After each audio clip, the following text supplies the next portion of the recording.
2월 23일 우리 수요일 오전 예배 하나님께 드리도록 하겠습니다. 우리 함께 찬송 드리겠습니다. 374장 함께 찬송 드리면서 수요일 오전 예배 하나님께 드립니다. 나의 믿음 약할 때에 함께 찬송합시다. 나의 믿음 약할 때에 주가 붙드네. 마귀 나를 꾀일 때에 주가 붙드네. 나를 붙드네. 나를 붙드네. 사랑하는 나의 주 나를 붙드네. 우리 구주 아니면 서지 못하네. 나의 사랑 식을 때에 주가 붙드네. 나를 붙드네. 나를 붙드네. 사랑하는 나의 주 나를 붙드네. 나를 귀히 보시고 항상 붙드네. 구원 얻은 사람을 항상 붙드네. 나를 붙드네. 아멘. 나를 붙드네. 사랑하는 나의 주 나를 붙드네. 나의 영혼 약할 때에 주가 붙드네. 피를 흘려 샀으니 주가 붙드네. 나를 붙드네. 나를 붙드네. 아멘. 사랑하는 나의 주 나를 붙드네. 아멘. 오늘 우리가 함께 나눌 하나님의 말씀은 누가복음 8장 1절에서 3절까지의 말씀입니다. 그 후에 예수께서 각 성과 마을에 두루 다니시며 하나님의 나라를 선포하시며 그 복음을 전하실새 12 제자가 함께하였고 또한 악귀를 쫓아내심과 병고침을 받은 어떤 여자들 곧 7 귀신이 나간 자 막달라인이라 하는 마리아와 헤롯의 청지기 구사의 아내 요한나와 수산나와 다른 여자가 함께하여 자기들의 소유로 그들을 섬기더라. 아멘. 할렐루야. 오늘도 하나님을 예배하는 우리 현장에서 예배하는 3대 가족들, 또 온라인을 통해 예배하는 3대 가족들에게 하나님께서 예배하신 크신 은혜가 임할 줄 믿습니다. 여러분, 신구약 성경 66권을 보면 대략 한 3,000명 가까운 인물들의 이름이 기록되어 있는 것을 보게 됩니다. 그 중에는 우리가 주일학교 때부터 설교 시간 자주 들어 익히 알고 있는 유명한 사람들의 이름도 있고요. 반면에 평생을 신앙생활해도 이런 사람이 성경에 있었어 하고 잘 모를 만큼 이름도 빛도 없이 살아간, 한 시대를 살아간 사람들의 이름도 있습니다. 제가 왜 설교서두에 이런 말씀을 드렸느냐, 오늘 저와 여러분들이 함께 살펴볼 인물인 오늘이 벌써 이제 20번째 신약 안에서 하나님의 사람을 살펴보는 시간인데요.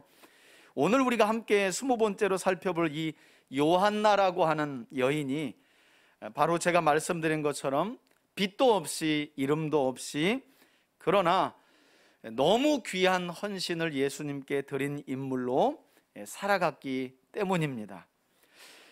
그래서 우리가 성경 강좌를 통해 또 성경 통독하는 시간을 유익하게 보내면 이렇게 그늘진 곳, 잘 알려지지 않은 사람들의 이름도 우리가 눈여겨 살펴볼 수 있고요. 또 이 시간처럼 하나님의 사람들을 다루는 이 시간을 여러분들이 주목하면 이런 인물들을 그냥 흘려보낼 수 있고 일생에 이런 사람이 성경에 있었나 하지만 있었구나 하는 것을 알 수 있지요. 그럼 이와 같이 빛도 이름도 없이 헌신의 삶을 살아갔던 요한나는 어떤 사람이었느냐? 요한나를 준비하면서 힘들었던 것은 행적이 그리 많이 성경 안에 기록이 되어 있지 않아요. 또 일부는 요한나라고 하는 이름보다도 요한나는 갈릴리에서 온 여자들 이 안에 들어가는 의미로 쓰여질 때가 많은데, 그럼에도 불구하고 오늘 본문에 보면 또 이제 누가복음 말미에 보면 요한나의 행적을 통해서 요한나가 어떤 사람이었는지를 우리가 알 수 있는데요. 여러분, 오늘 본문 3절을 보면 요한나는 예수님 당시에 이스라엘의 분봉왕, 그러니까 헤롯 대왕이 죽고 난 이후에 세 아들이 로마 황제의 허락을 받고 이스라엘을 나누어서 분봉왕이라고 우리가 기억하죠. 헤롯 아켈라오는 예루살렘과 유다 지역을 중심으로, 그리고 갈릴리나 그 북부 쪽은 헤롯 안디바가, 그리고 요단강 동쪽과 저 최북단 쪽은 헤롯 빌립이라고 하는 헤롯 대왕의 세 아들들이 나누어서 다스리게 되는데요. 그 중에서 갈릴리 지역을 맡아서 다스렸던 헤롯 안디바의 청지기로 알려진 구사라는 인물의 아내가 바로 요한나였다고 성경은 우리에게 말씀하고 있습니다. 그래서 일부 학자들은 이 요한나는 자기 남편 구사와 함께 이두메 출신의 이방인이었을 것이다 라고 주장을 하고 있고요.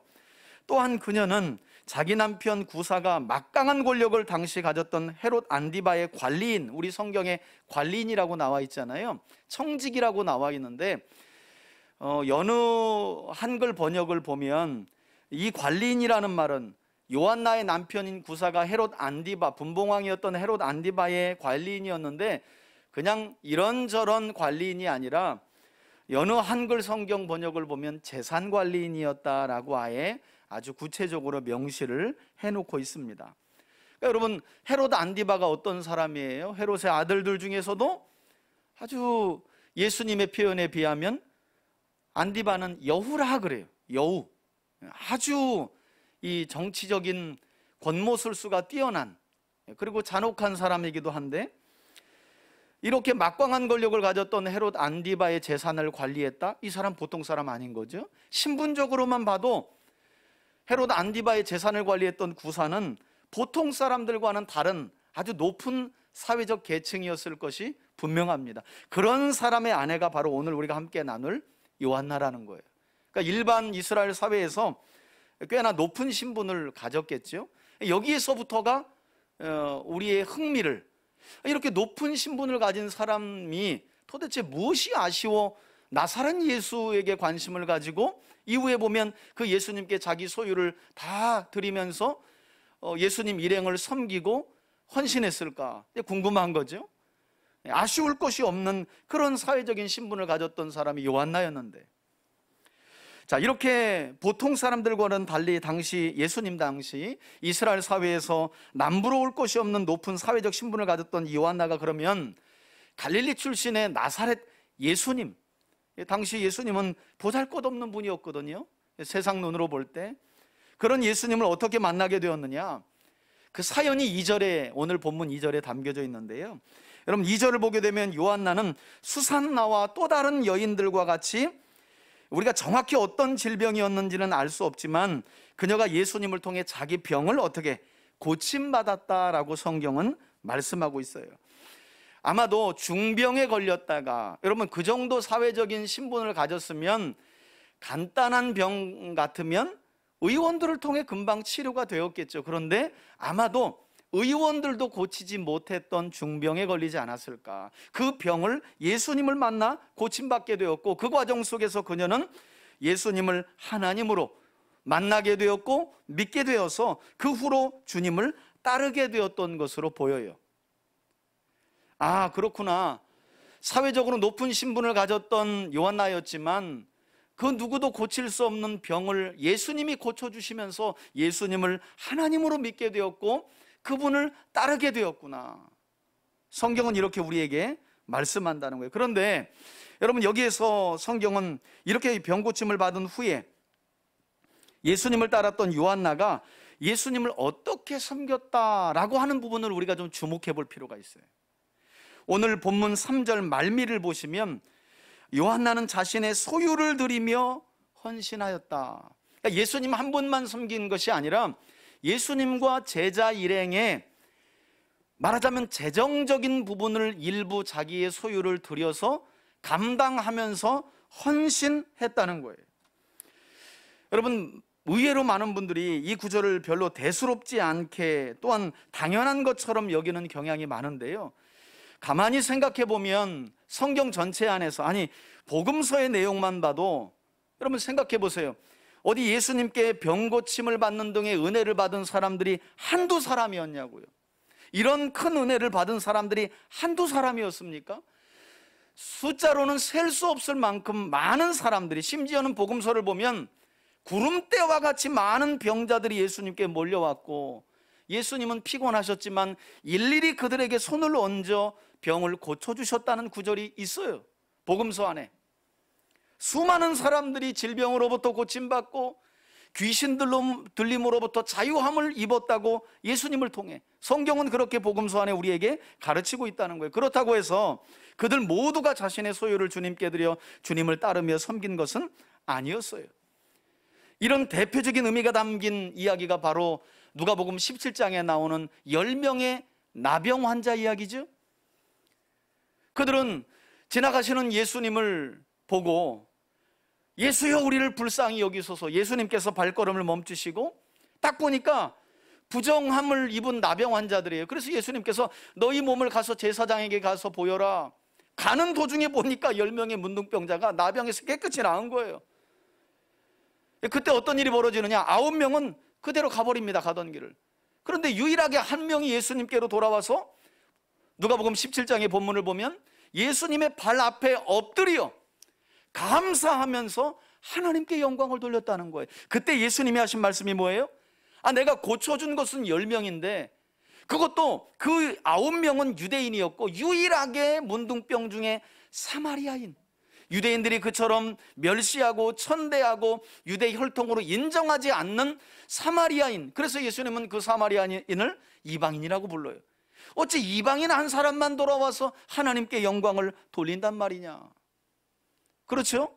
수많은 사람들이 예수님께 큰 은혜를 입었지만 여러분, 누구나 다 그 큰 은혜를 입고 예수님께 그 은혜 받음을 인하여 감사하고 헌신했던 것은 아니었다는 거예요.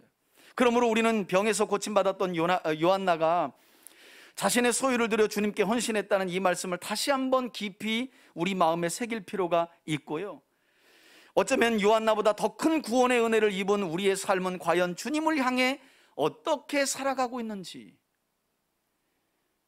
주님께 무엇을 드린다고 할 때 그것이 시간이든 몸이든 물질이든 우리가 어떤 마음의 자세와 중심으로 드리고 있는지 한번 돌아볼 필요가 있다는 거예요. 왜냐하면 하나님은 하나님께 은혜 받은 사람들을 많은 경우 또 다른 은혜의 통로로 사용하시기 때문에. 그래서 제가 설교를 준비하면서 이런 생각이 들었어요. 여러분, 사실 교회 안에서 신앙생활하는 분들 이야기를 들어보면 은혜 받았다는 이야기 많잖아요. 그런데 저는 이렇게 정의를 한번 해보고 싶어요. 여러분, 누군가 여러분에게 난 이런 큰 은혜를 받았다라고 말하는 분들이 계시면 여러분, 그 받은 은혜 자체도 참 중요하지만 진짜 그분이 은혜 받은 증거를 우리가 무엇을 통해 확인할 수 있냐면 은혜 받은 이후에 그 사람이 어떤 삶을 살아가고 있는가를 봐야 돼요. 그래야 그게 진짜 은혜인지 아니면 받고 끝난 은혜인지를 알 수 있다는 거예요. 그런 점에서 요한나는 진짜 큰 은혜를 받은 여인이죠. 예수님은 이 땅에 오셔서 산상수훈의 말씀을 통해 마태복음 6장 21절을 보면 이런 말씀을 우리에게 하셨어요. 너희 보물이 있는 그곳에 너희 마음도 있다. 당연한 말씀이고 진리와도 같은 말씀이에요. 그런 점에서 우리는 요한나가 자신의 소유로 예수님을 섬기며 헌신하였다는 말씀을 통해 그녀가 헤롯 안디바의 재산관리인 구사의 아내였으니까 돈이 많아서 드린 거구나. 여러분, 이렇게 생각하시면 큰일 나요. 여러분, 돈 많은 사람들의 주머니가 열려지기가 얼마나 힘든 줄 아세요? 절대 열지 않습니다. 오히려 가난하지만 마음이 넉넉한 사람들의 주머니가 더 쉽게 잘 열리는 거예요. 요한나가 예수님과 예수님의 일행을 위해 자기 소유를 들여 헌신했다니까 부자니까 당연한 거 아니에요? 여러분, 예수님의 말씀을 빌려 요한나의 행위를 해석한다면 그것은 단순히 요한나에게 있는 물질이 예수님과 예수님의 일행에게 갔던 것이 아니라 마음이 간 거예요. 보물이 있는 곳에 마음이 있다 그러잖아요. 어디에 있는지에 따라서. 그런 점에서 우리는 요한나의 마음이 어디로 움직였는지를 주목할 줄 알아야 된다는 거예요. 그녀는 예수님과 예수님을 통해 선포된 하나님 나라에 그 마음이 있었어요. 그래서 병고침을 받은 이후에 일행을, 여러분, 이게 사례비를 준 게 아니에요. 계속해서 섬겨요. 나중에 가서 보겠지만 부활 사건까지 그 현장에 요한나가 있어요. 그냥 예수님 감사해요. 아무도 고치지 못한 이 병을 예수님이 고치셨군요. 제가 재산이 좀 많으니까 사례 좀 할게요. 그런 게 아니라니까요. 제자의 삶을 따랐어요. 계속해서 예수님과 함께 합니다. 심지어는 나중에 보면 알겠지만 예수님의 제자들도 두려워서 십자가 사건 앞에서 주님을 등지고 떠났을 때 그 자리에 요한나가 있어요. 단순한 물질의 헌신이 아니었다는 거예요. 마음이 예수님과 하나님 나라에 갔다는 거예요.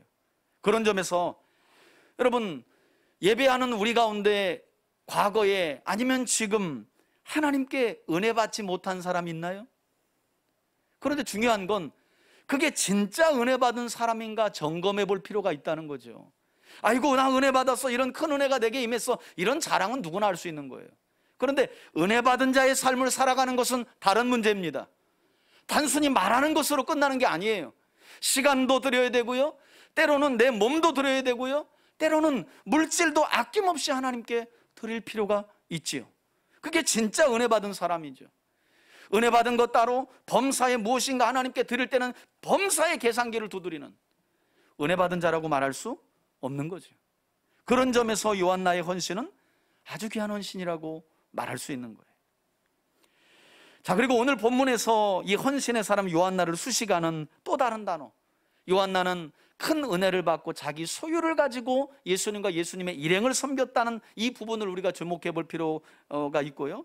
또 하나 오늘 본문을 보면 중요한 단어가 뭐냐면, 여러분, 저는 요한나가 자신의 소유로 예수님을 섬겼다는 이 말씀도 아주 귀한 말씀이지만, 우리가 본받아야 할 말씀이지만, 그에 못지않게 3절 말미를 보게 되면 그녀가 은혜 받은 다른 여인들과 어울리며 뭐 했다 그래요? 함께하며를 주목해 보세요. 함께하며 자기들의 소유를 가지고 주님과 주님의 일행을 섬겼다는 거예요. 여러분, 함께 할 때 하나님의 은혜가 충만하게 임하는 줄 믿으시길 바랍니다. 지금도 교회 안에서 가장 말 많고 탈 많은 것이 무엇인가? 여러분, 제가 목회하면서요, 성도님들, 집사님들 한 분에게 무언가를 맡길 때 잘해요, 잘해. 언제 말 많고 탈이 많느냐? 함께하게 하면 그렇게 말이 많고 탈이 많은 거예요. 개별적으로 뭔가를 부탁하면 잘한다니까요. 너무 열심히 하고 잘해요. 그런데 함께 하는 게 이렇게 안 돼요. 오죽하면 주전 8세기 구약에서 이사야 선지자가 이 땅에 하나님께서 이루고자 하는 하나님 나라의 온전한 상태를 어떻게 비유하며 표현을 했느냐? 하나님 나라의 온전한 상태, 하나님이 이 땅에서 이루고자 하는 완벽한 하나님 나라의 상태는 이사야 선지자의 예언에 따르면 도무지 함께할 수 없는 대상들이 함께하는 상태, 그게 천국의 상태라는 거예요. 여러분 보세요. 하나님과 우리는 함께할 수 없어요. 우리 안에 죄 문제가 해결되었다고 해도 피조물인 우리는 하나님과 함께할 수 없는 존재예요. 그만큼 하나님은 거룩하시고 영광스러운 존재예요. 그런데 하나님의 나라는 그처럼 함께할 수 없는 죄인인 우리와 우리를 지으시고 죄에서 구원하신 창조주이시고 구원자이신 하나님과 함께하는 곳이라니까요. 천국의 본질이 그런 거예요. 이사야 선지자는 그래서 뭐라고 이야기하느냐? 이리와 어린 양이 함께하고 표범과 염소가 송아지와 사자가 암소와 곰이 함께하며 함께 누우며 함께 있고 함께 먹으며 함께 눕는, 함께라는 말을 하나님 나라의 온전한 상태를 비유하면서 함께라는 표현을 무려 5번이나 강조하고 있어요. 그러니까 여러분, 목사님 저는 누군가와 함께하는 게 어려워요 라고 말한다면 아직 여러분들은 하나님 나라를 맛보지 못한 분이에요. 저는 혼자 신앙생활하는 게 편해요. 아직 이런 분들은 복음의 가치가 무엇인지를 잘 모르는 분이에요. 자신이 어떤 과정을 통해 큰 은혜를 입었는지를 다시 돌아봐야 할 부분이에요.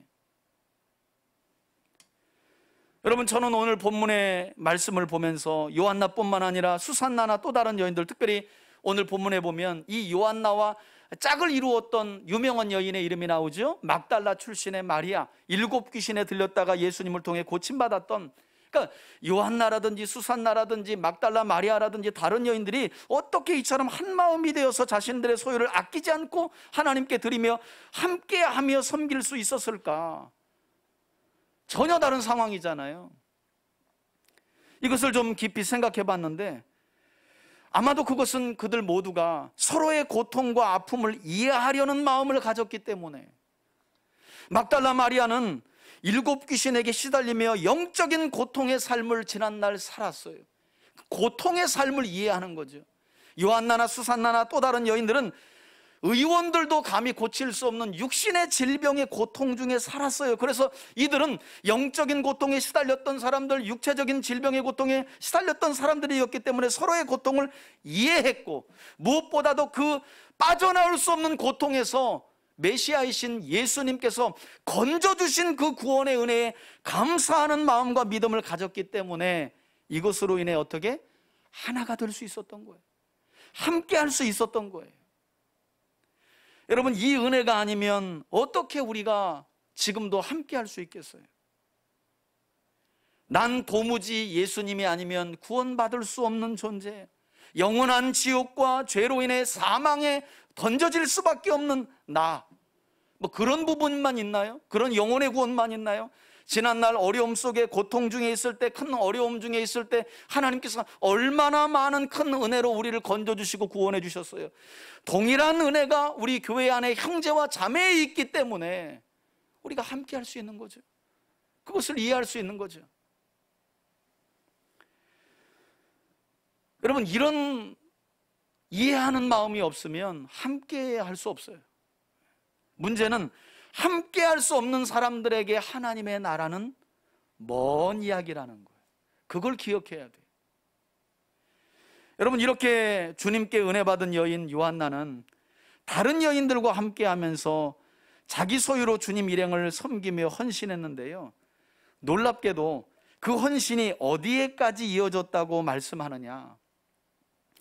요한나의 헌신은 결코 일시적인 헌신이 아니라 놀랍게도 제자들도 함께하지 못했던 그 현장에, 다시 말해 예수님의 십자가 사건과 더 십자가 사건을 넘어 부활 사건의 현장까지 함께했다고, 헌신했다고 말씀해요.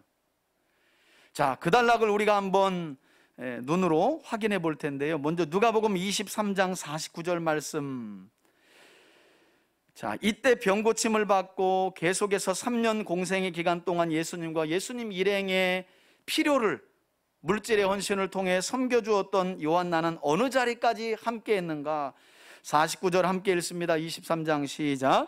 예수를 아는 자들과 갈릴리로부터 따라온 여자들도 다 멀리 서서 이 일을 보니라. 여러분, 전후 문맥을 보면 바로 이 여인들이 요한나 일행이었던 것을 알 수 있는데요, 이렇게 그녀들은 십자가 현장에 있었다는 거예요. 여러분, 이 자리에 제자들은 없었어요. 놀랍게도, 충격적이게도. 나는 물고기 잡으러 가노라 하고 다 갈릴리로 가버렸어요. 그런데 놀랍게도 요한나와 막달라 마리아, 수산나와 하나님께 큰 은혜 받은 이 여인들이, 사실 이 현장은 위험한 현장이었거든요. 자칫 잘못하면 나사렛 예수의 사람이다 라고 낙인 찍혀 그 자리에서 함께 죽을 수도 있는 자리였어요.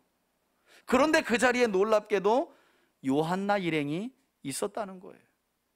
이뿐만이 아니죠. 조금 더 아래로 내려가면 예수님의 이제 십자가에서 죽으시고 무덤에 갇히신, 무덤에 계신 그 예수님 옆에도 요한나가 있었어요.